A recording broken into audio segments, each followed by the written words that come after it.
Hello everyone.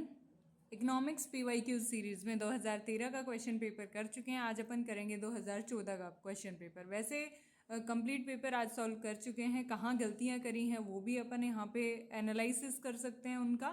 तो start करते हैं बिना किसी देरी के। फर्स्ट क्वेश्चन दिया हुआ है भाई, विक्रय कर जिसका भुगतान आप कोई टूथपेस्ट खरीदते समय करते हैं निम्नलिखित में से किस प्रकार का कर है? केंद्र सरकार द्वारा आरोपित कर, या केंद्र सरकार द्वारा आरोपित किंतु राज्य सरकार द्वारा संग्रहित कर, या केंद्र सरकार द्वारा आरोपित राज्य सरकार द्वारा आरोपित किंतु केंद्र सरकार द्वारा संग्रहित कर, या फिर राज्य सरकार द्वारा ही आरोपित और उसके द्वारा ही संग्रहित कर। तो ये है भाई राज्य सरकार द्वारा आरोपित और संग्रहित कर। पढ़ते हैं इसके बारे में। बिक्री कर, विक्रय कर राज्य सरकार द्वारा आरोपित और संग्रहित कर है। वर्तमान में जीएसटी के तहत समाहित है। जीएसटी वस्तु और सेवा कर एक अप्रत्यक्ष कर प्रणाली है, गंतव्य आधारित कर।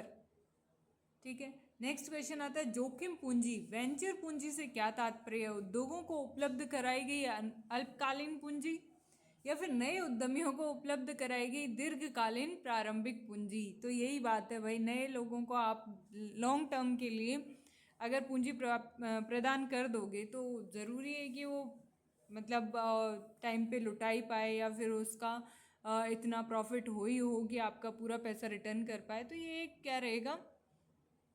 वेंचर पूंजी यानी जोखिम पे पूंजी दी जाती है। ठीक है, पढ़ते हैं इसके बारे में।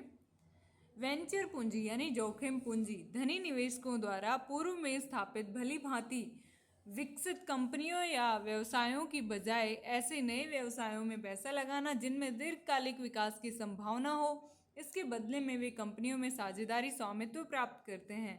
आमतौर पर नए उद्यमियों को अपना व्यवसाय शुरू करने के लिए पूंजी की आवश्यकता है। वेंचर कैपिटलिस्ट फर्म इनमें निवेश करते हैं तथा कंपनी के प्रबंधन तथा कंपनी संचालन में शामिल होते हैं, कंपनियों को सलाह देते हैं। ध्यान रहे, वेंचर कैपिटलिस्ट अन्य लोगों का पैसा व्यवसायों में लगाते हैं, जबकि एंजल निवेशक नए नए उद्योगों में खुद का पैसा लगाते हैं।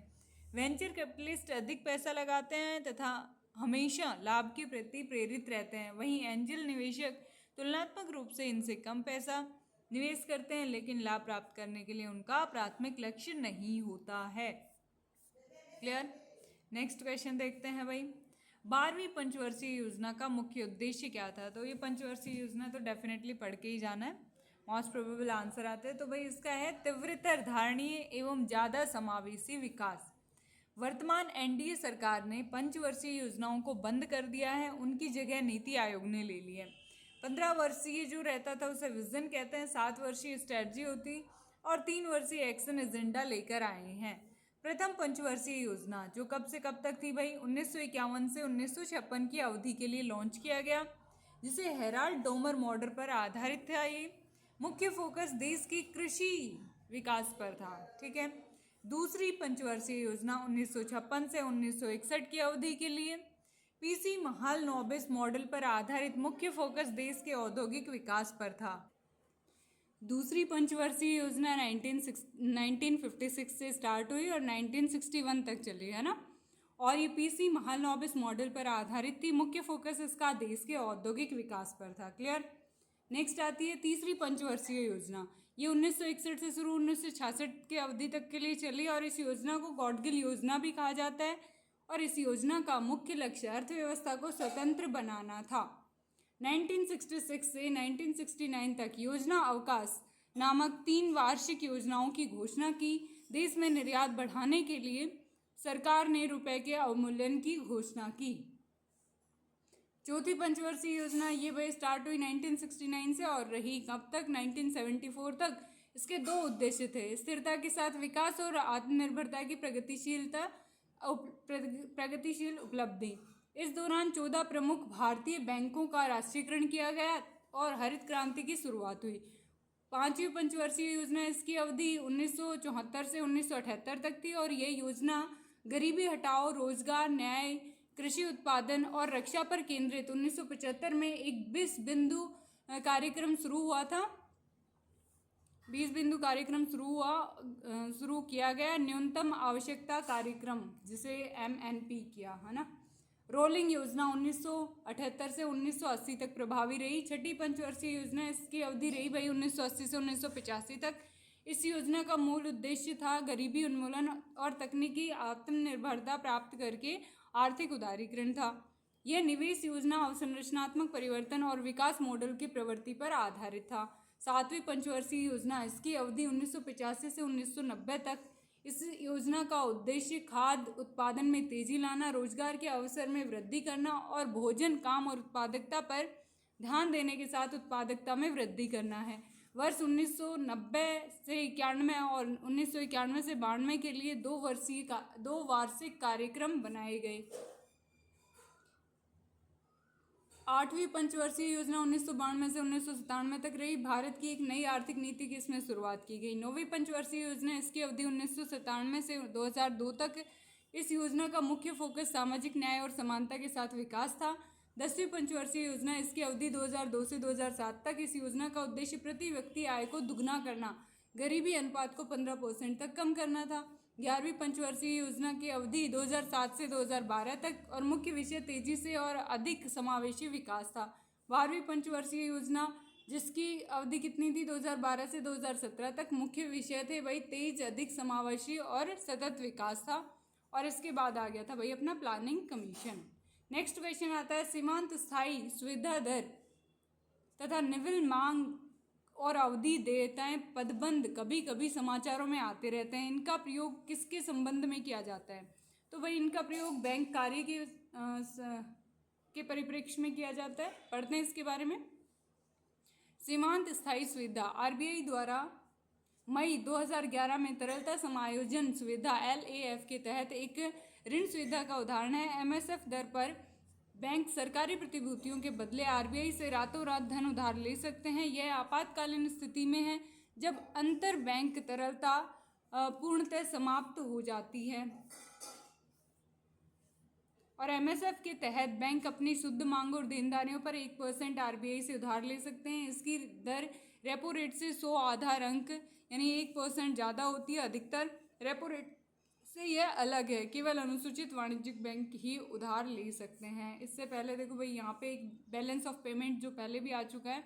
2 टाइप के अकाउंट है, current account, capital account. Current account में ट्रेड इन गुड्स शामिल हैं और फैक्टर ट्रेड इन सर्विस ये शामिल हैं। कौन कौन से? ये compensation, investment, income, dividends, profits, interest, ये सारे। Non factor trade in service, shipping, banking, software, ये। प्राइवेट ट्रांसफ़र पेमेंट में गिफ्ट्स, रेमिटेंस, ग्रांट्स एक्सेट्रा। और ऑफिशियल ट्रांसफ़र पेमेंट्स में gifts, remittance and grants etcetera शामिल हैं।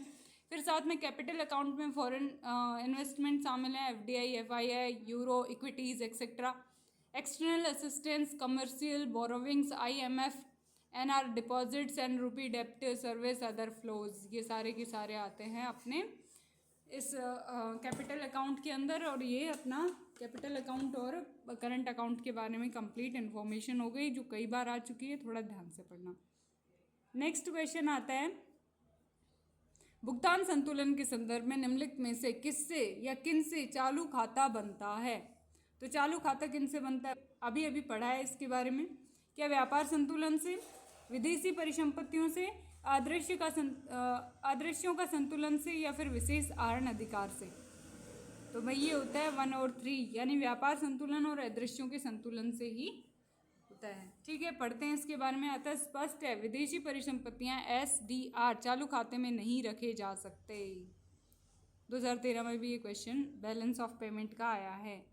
नेक्स्ट क्वेश्चन है, शाखा रहित क्षेत्रों में व्यावसायिक संवाददाताओं बैंक साथी की सेवाओं द्वारा लाभार्थियों को कौन सी सुविधाएं प्राप्त होती हैं? वह लाभार्थियों को अपने गांव में अपने सहाय और सामाजिक सुरक्षा लाभ प्राप्त करने योग्य बनाती हैं। बात बिल्कुल सही है। ये ग्रामीण क्षेत्रों में लाभार्थियों को धनराशि जमा करने व आहरण करने योग्य बनाती है। ये स्टेटमेंट भी सही है।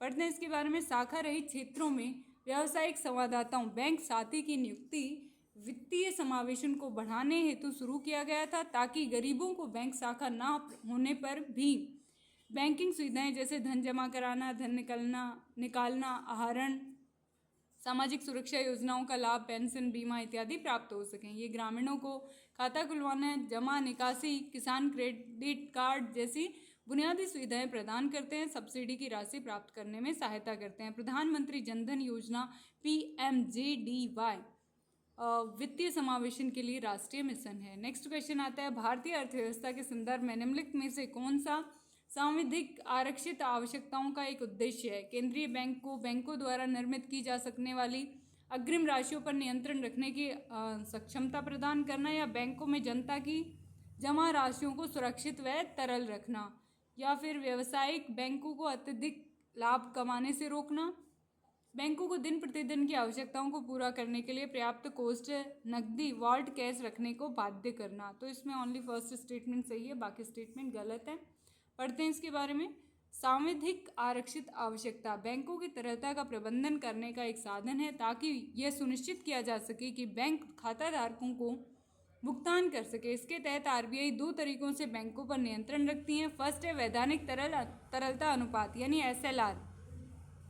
बैंकिंग विनियमन एक्ट 1949 के तहत प्रावधान। इसके तहत वाणिज्य बैंकों को अपनी जमा का कुछ प्रतिशत भाग अपने नकदी सोना प्रतिभूति के रूप में रखना है। ऋण देने से पूर्व SLR होना जरूरी।